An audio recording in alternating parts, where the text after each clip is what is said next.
Farming, the backbone of the American economy, was based off the human ingenuity to produce food.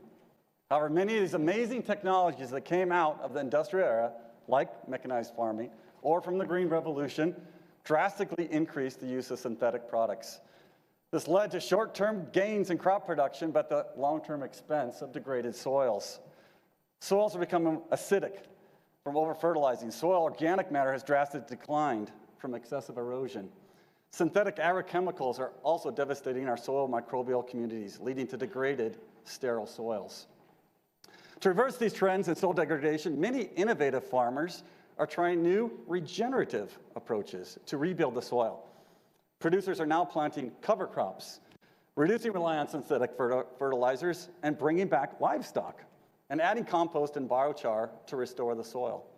A producer told me 5 years ago that he'd never plant cover crops, is now not only planting cover crops, but he's brought sheep and cattle in and is starting to graze the cover crops as well, and is now becoming a strong advocate. It was short 5 years of time. So many growers are doing these things without any federal or state funding or repayments because they know it's the right thing to do.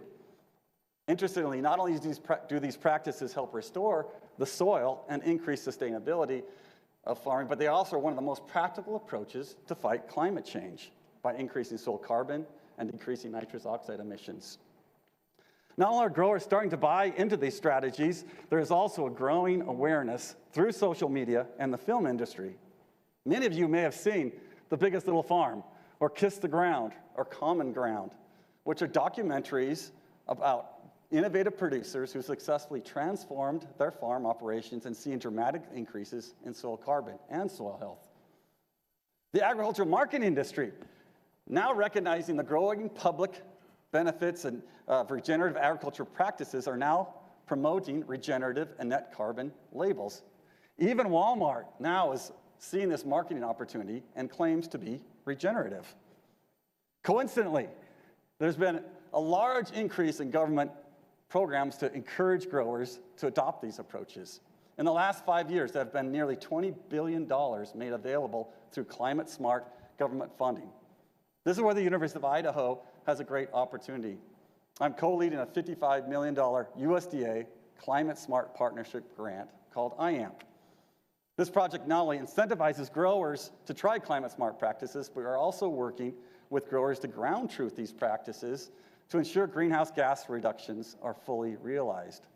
We're helping growers assess using on-farm replicated experiments whether these novel practices fit their farming system.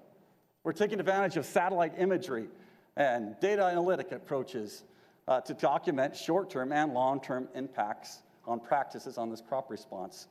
The project includes analysis of marketing, certification, labeling opportunities to provide premiums to climate-smart commodities. All this convergence of grower and public interest in regenerative agriculture, the growing recognition that agriculture can be used to combat climate change, the amount of federal dollars available for producers, and the explosion in remote sensing, data analytics, and decision support tools has everyone pulling in the same direction. It is a unique time in history where regardless of your political views, regardless of whether you grew up on a farm or not, that everyone is pulling in the same direction. When this happens, real permanent change can happen. The University of Idaho is well situated to greatly contribute and work collaboratively with producers in the agriculture industry to ensure this becomes a permanent change. Come join the movement.